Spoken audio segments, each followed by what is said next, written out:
What is up, guys? I'm back. So, about a month ago, I finally decided to return to Dark Souls 1 for another playthrough. And as much as I loved it, after finally completing every single Soulsborne game in the franchise, I finally realized that Dark Souls 1 just does not have that same difficulty that I've came to enjoy in the last few entries released by From Software. So today, I finally decided to challenge myself and realize my inner gamer and attempt the Dark Souls Fist-Only Challenge. Alright guys, check out my build. This is the Mr. Fister build, going full deprived with the Master's Key. We have to have the Master's Key. That's a face not even a mother could love. So the rules for this run are pretty simple. I'm only allowed to do damage through my fists or fist weapons. I must beat every single boss in the game, and no bugs, glitches, or exploits are allowed. Give me my flasks, boy. Alright, can you even do a plunging attack with your fist? And you can, but it is like no damage at all. This is gonna be rough, guys. So the Salem Demon being the first boss of the game, for this run is pretty difficult because we do not yet have our fist weapons, meaning we have to fight this entire boss bare fist. Luckily though, he is not that difficult. Once you learn the AI, you can actually just stand behind him and you're completely safe, making this just completely a battle of patience. Still, it's about 15 minutes long and you're kind of prone to make mistakes, but with 3 or 4 Estus flasks, it's completely fine. And we were able to take him down quite easily. It's finally over. I never want to do that again. That was horrible. So the weapon that we're going to be using for this playthrough, at least for most of the playthrough, is called the Hades. I'm pretty sure that's how you pronounce it. I actually had to Google that, so I hope I'm pronouncing that right, which we can get from Andre. And it has split scaling between strength and dexterity. And yeah, that is why I took the Master Key, so we could skip the Taurus Demon. Something I just completely happened by chance.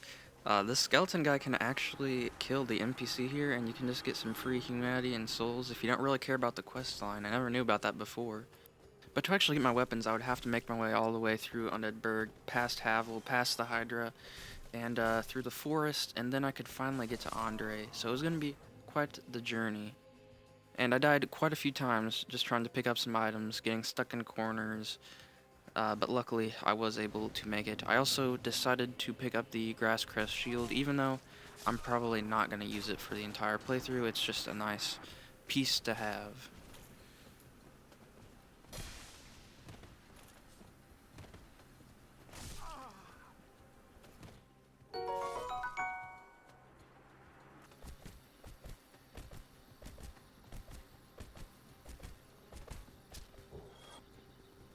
Alright, it is case deuce time.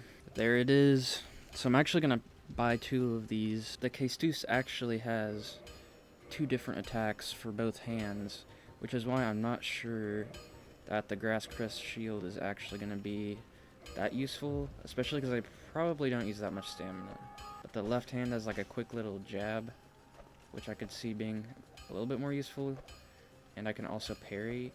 I will buy a Titanite shard. Can I get one upgrade? And alright, our first enemy versus the Case Deuce. Let's see how it goes. You know, it could be worse. What's up, buddy? Oh no! Oh my gosh, I have to run all the way back. No. And if you kick this guy off the cliff, you actually get a free ring, so, you know, I did what had to be done.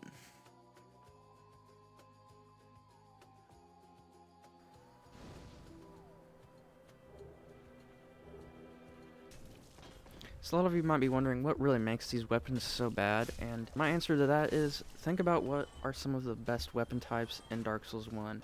I'm sure a lot of you would say probably something along the lines of like halberds, great swords, that type of thing. But pretty much the Case Deuce does the opposite. What all those weapons do great, it does not have the insane damage and range that something like the Zweihander would have.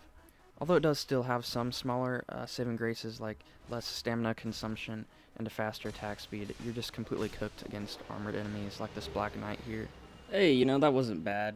Titanite chunk, I don't know if that was worth it, but I think I am going to use a Homeward Bone and level up. Alright, the real question is, can I gold pine resin the Hades? And I can. Wow, that still does a ridiculous amount of damage.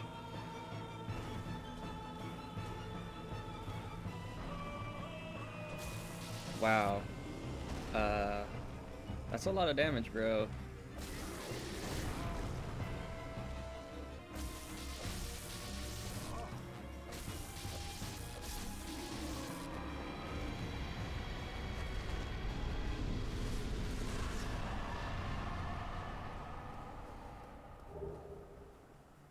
Bro's got my posture in real life, dude. That's crazy.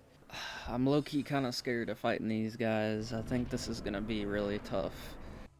So on to the first real challenge of this run, we have the Bell Gargoyles. Now, I have a small grudge against these bosses, mainly because I think their hitboxes are a little weird. I think their dodge timings are a little weird, especially on like the whip attacks and getting clipped by fire. First time fighting this boss, I really loved them, but pretty much everything after that, I've never been like a huge fan of these guys. I low-key probably at least spent 45 minutes on this boss, and I was getting pretty salty because I was dying some pretty stupid deaths, you know, getting clipped by fire over and over again. But what really helped me out was actually using some gold pine resin. Now, I'm not sure why this actually does such a ridiculous amount of damage, but my theory is that it actually just doesn't scale with your level or your weapon upgrades. It's just flat out straight lightning damage, which is actually perfect for the Hades because of its really fast attack speed. Now, because of the extra damage boost, I was fairly easily able to defeat the first gargoyle, and after that, the boss fight does just kind of become a cakewalk. Really, the second gargoyle is twice as easy as the first one, especially because it doesn't have a tail and you can just stand behind it. You know, that wasn't as bad as I thought it was gonna be, but that was still pretty cancer. That, what, probably took me 8 attempts, something like that. Could have been a lot worse, you know.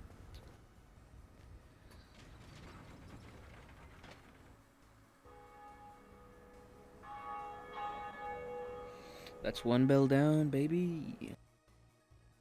Next up was the Moonlight Butterfly. Now, everybody has that one boss that's really hard that everybody else thinks is really easy. Now, that's the Moonlight Butterfly for me. I just can never figure this boss out completely. The way this boss works is you pretty much have to dodge bullets, magic projectiles for about a minute and a half just to get the opportunity to attack the Moonlight Butterfly for about 5 to 10 seconds. And the problem is I do no damage, so basically it's 10 to 15 minutes of just dodging bullets with no opportunity to attack except a tiny little window, which, by the way, they also regenerate health while you're attacking them. So this boss was just an absolute pain. There's especially one attack, which was the double burst attack, that I just could not figure out for some reason. But either way, after about an hour of attempts, I was able to get her.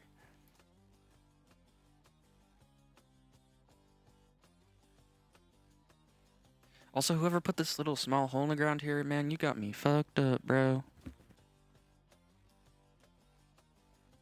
Next up, I had the Capra Demon.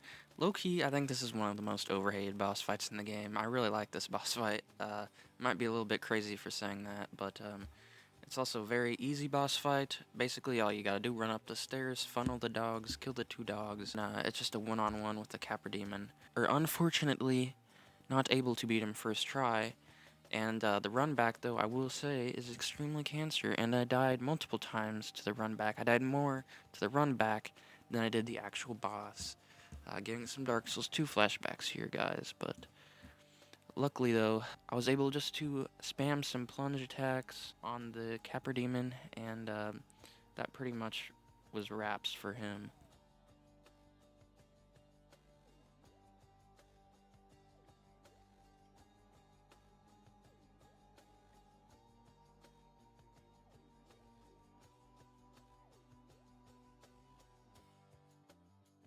I then went back to Firelink Shrine, and for some reason these guys were all salty at me, like, I don't know what their problem is, I was a skeleton, bro, I didn't do none. I then had to activate my self-defense countermeasures and then promptly murder them all, but do you guys ever think we're actually the villains of Dark Souls? I think it really depends on just your playthrough in general, but I'm definitely not making a good case for being the good guy, I'll say that much.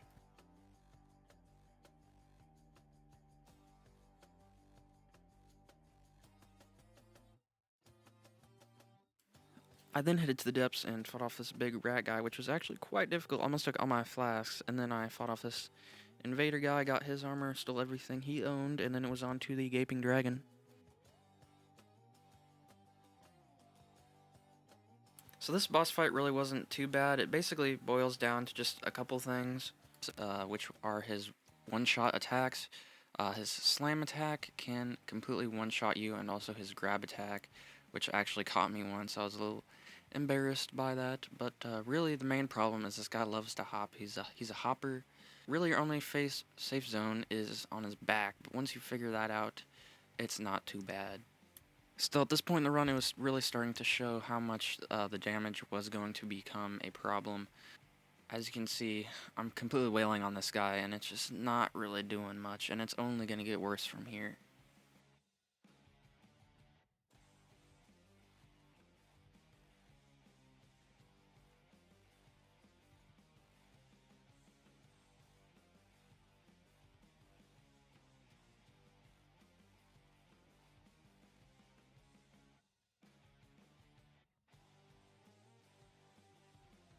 Went on a little side quest here to go ahead and join this covenant in the forest, which will net us the Darkwood Grain Ring. Basically, if you don't know what this does, is it allows you to do front flips, side flips, that type of thing, and actually nets you a couple extra iframes, I believe, and lets you dodge a little bit further. It's actually quite useful. I can't speak to if this would be the best ring I could put in my slot, but I think it looks cool, so went with that. Moving on to Blighttown, I had the most stereotypical Blighttown death ever, getting poisoned, toxic at the same time, then falling on some fire dogs while also getting invaded. That was very frustrating, but also very funny at the same time, and went to Quelaag. Quelaag is probably in my top 3 boss fights in the game. I really like this boss fight. It feels very rewarding to learn. Still, I was getting destroyed pretty early on in my first few attempts, mainly because I didn't know how to dodge this big explosion attack. I did not know there's actually an indicator that when she goes down to grab the spider, that means she's going to explode. But once you learn that out, it becomes pretty easy. There's also this safe zone, like right between the spider's head. There was also some like weird stuff happening where he was like dragging me on his hitbox and pushing me into the fire, but I was able to actually defeat them. Really enjoy this boss fight.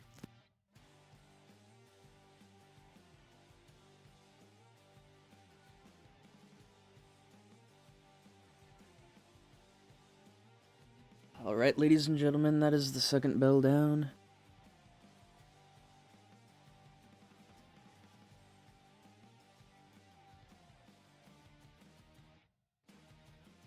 Not much to write home about the Ceaseless Discharge. It's kind of a gimmick fight. I just waited for him to jump on the cliff, hit him about 5 or 6 times, and that's that. There it is, guys. Since Fortress, it's finally happening. Oh my gosh, I actually do nothing to these guys. Yeah, I'm not gonna lie, bro. I'm running past all of you guys. I'm gonna peace out. See you later. Oh my gosh. No. No. No! After dying at least 4 or 5 times, I decided to take out my rage on the Onion Man. I really regret it now, looking back, but, man, I was just in a different place then, you know?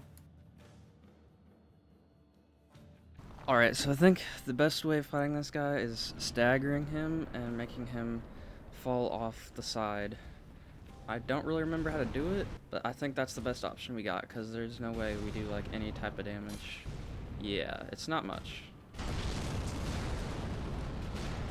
And also this guy just hurls fire bombs, so we definitely need to, like, take care of him. I did not know that was the thing. So the Iron Golem is kind of a simple boss fight, also sort of a gimmicky boss fight. You can usually knock this guy off of the edge, but I was really having trouble for some reason on this run. I'm not sure why I couldn't fully get it. I was assuming that maybe I need to be in the center of the ring for it to work, but it also could be because I didn't do enough poise damage, something along those lines. But either way, even with them just throwing fire bombs down on me, it's still a fairly simple fight. Just had to do it the old-fashioned way with my fists this time.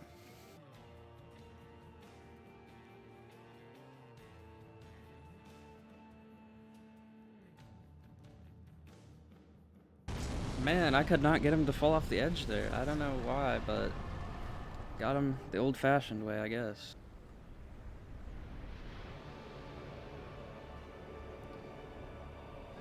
Man, I don't care what you say. I don't think photorealistic graphics are what makes a game look great. And Orlando still just looks absolutely insane. It's just the design, man.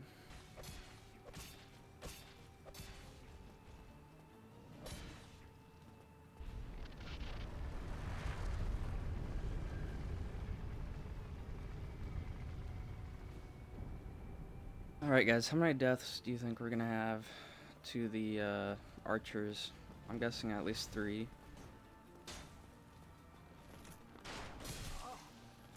What's up, buddy? Alright, how do I go about this?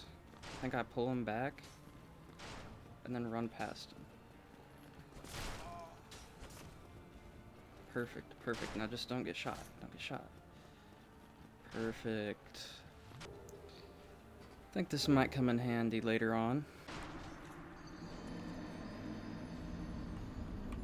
Alright, ladies and gentlemen, it's Ornstein and Smo time. This is definitely going to be the hardest boss by far. Still struggle with this boss, even with really good weapons. So, you know, this boss kind of made me crash out a little bit. I didn't even record it, but I was actually getting pretty salty. And that says a lot, because I usually do not get very mad at these types of games. But really, a lot of my deaths just came from, like, off camera, and it was sort of a skill issue. Like, really, you should have your camera on both of them and position yourself to have your camera on both of them at all times. But at the same time, you know, I don't think camera should be like a big aspect of a battle. For that reason, I do think this is kind of like a flawed masterpiece type of battle. Really, all you need to do is just keep Smo stuck on the pillar and just completely focus on Ornstein. And that's how you get past the first phase.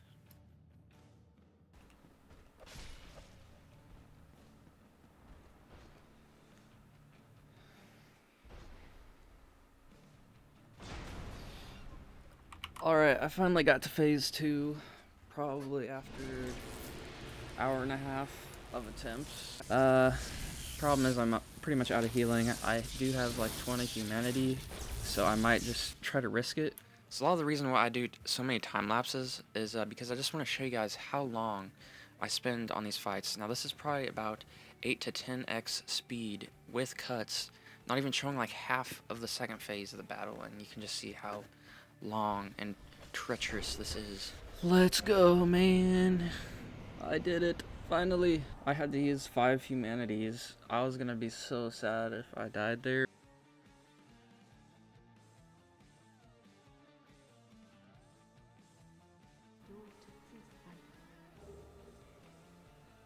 Well, we finally beat Ornstein and Smo, but that's about all the time I got for this episode. So if you guys want some more, make sure to hit like and subscribe, because this took me a lot longer than I wanted it to. Yeah, guys, I will see you in the next one. Goodbye.